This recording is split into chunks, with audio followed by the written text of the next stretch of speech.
آیت نمبر 94 میں فرمایا کہ جب ہمارا عذاب آیا تو ہم نے اپنی رحمت سے حضرت شعیب اور ان پر ایمان لانے والوں کو بچا لیا، اور ظالموں کو ایک زبردست چنگاڑ نے پکڑ لیا تو صبح وہ اپنے گھروں میں اوندے منہ پڑے تھے، گویا وہ کبھی وہاں آباد تھے ہی نہیں۔ آیت نمبر 96 میں حضرت موسیٰ علیہ السلام کو عطا کیے جانے والے 9 معجزات کا ذکر ہے۔ پھر فرعون اور اس کے پیروکاروں کے باطل روش کے باعث ان کی ہلاکت کا بھی ذکر فرمایا، اور دنیا اور آخرت میں انہیں ملعون یعنی لعنتی قرار دیا۔ جن بستیوں کو اللہ تعالیٰ نے ہلاک کیا ان میں سے بعض کے آثار موجود ہیں اور بعض کے آثار تک معدوم ہو چکے۔ ان میں سے ہر بستی والے اپنے ظلم کے باعث ہی ہلاک ہوئے۔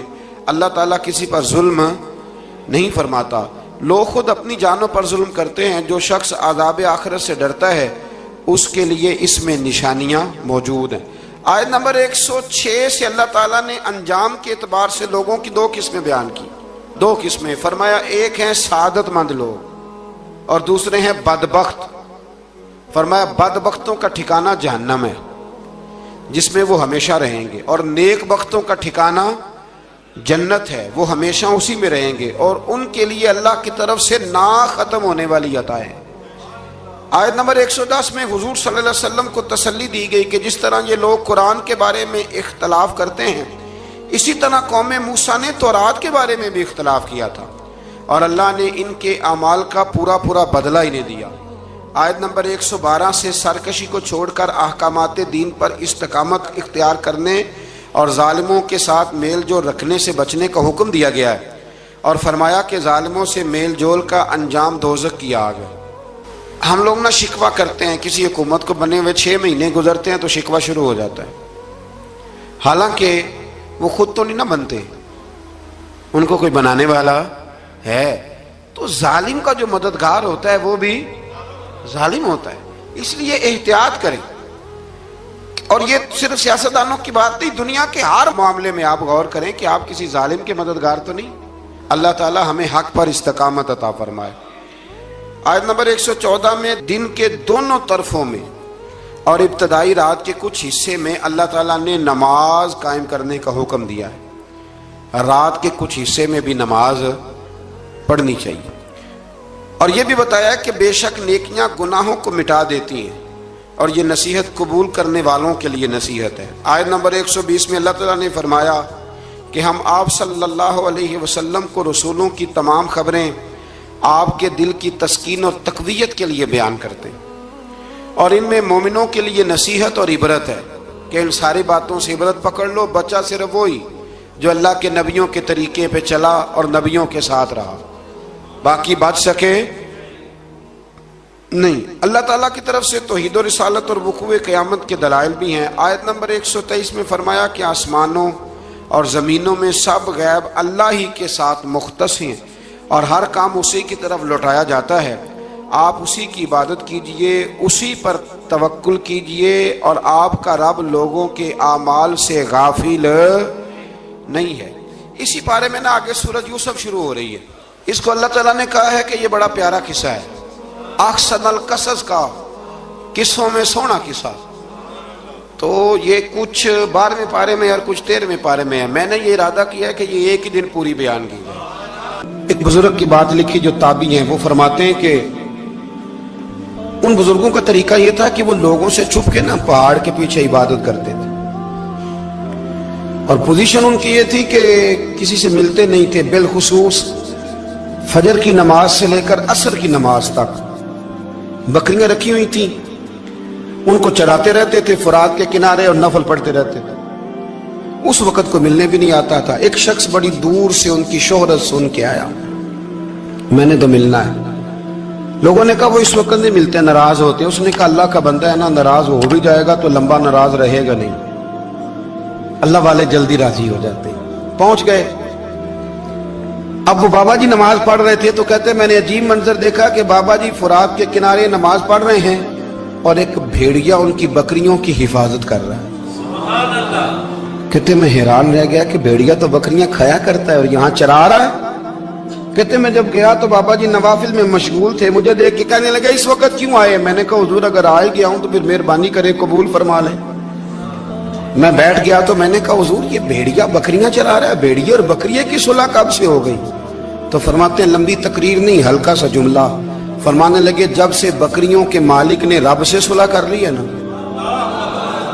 تب سے بھیڑیوں نے بھی بکریوں سے صلح کر لی ہے۔ بکریوں کے مالک نے رب سے صلح کر لی، گناہ چھوڑ دیے، اس کی فرما برداری میں آ گئے، اب پھر اسے بکریاں چلانے کی ضرورت نہیں رہی، بکریاں نہ اب بھیڑیا چراتا ہے۔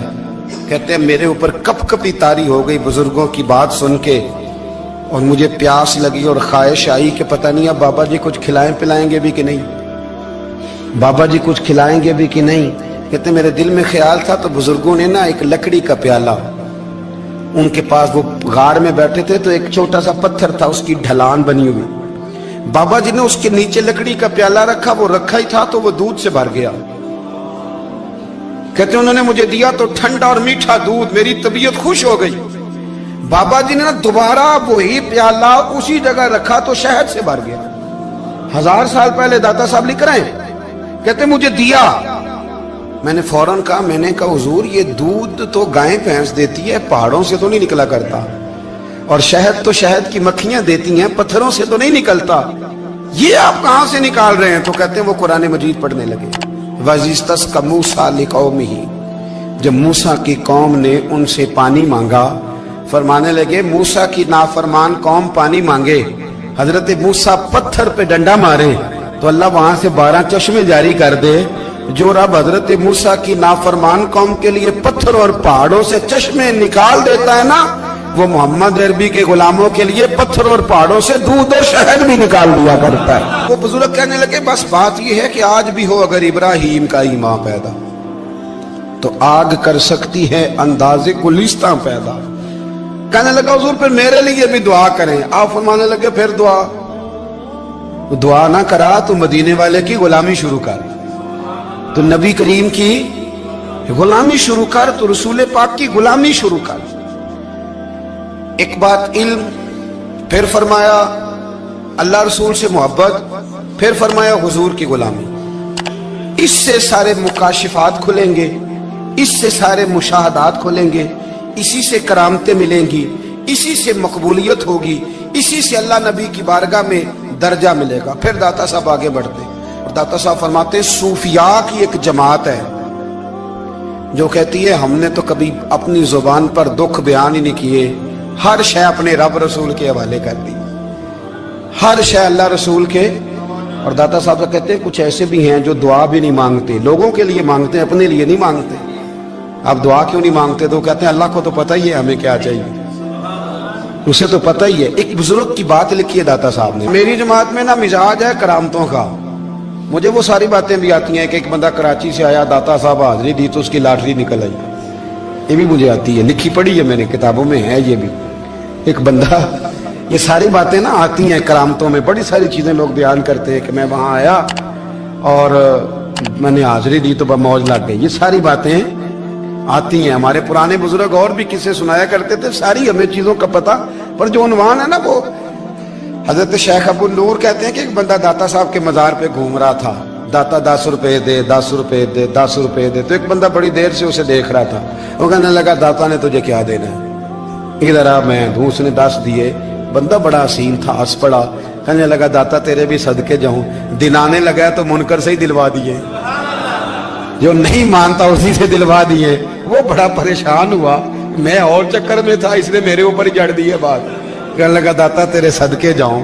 تو یہ ساری باتیں کتابوں میں موجود ہیں، لوگوں نے اپنے اپنے مشاہدات جو جس کے ساتھ پیش آیا اس نے بیان کیے ہیں، بہت ساری باتیں قابل بیان ہیں، پر جو عنوان ہے میں اس پہ رہنا چاہتا ہوں۔ داتا صاحب رحمت اللہ علیہ فرماتے ہیں ہماری تعلیمات ہیں کہ اپنے دکھ درد دنیا داروں سے بیان نہیں کرنے، سوال کا دروازہ لوگوں کے سامنے کھولنا، اللہ والوں سے کہیں گے کبھی کہنا ہوگا تو دنیا داروں سے کہنا۔ کہتے ہیں ایک شیخ احمد نام کے بزرگ تھے، ساری زندگی کسی کو کام نہیں بتایا، ساری زندگی بڑی مشکلات آئیں، پر کبھی اپنی ذات پر سوال کا دروازہ نہیں کھولا۔ ایک ایسی مشکل آئی کہ جو حل ہی نہیں ہوتی تھی، کسی نے ان پر کوئی الزام لگا دیا۔ ابو مسلم نام کا ایک بادشاہ تھا، اس کی حکومت تھی، اس نے پکڑ کے قید میں ڈال دیا۔ اب قید میں ہیں،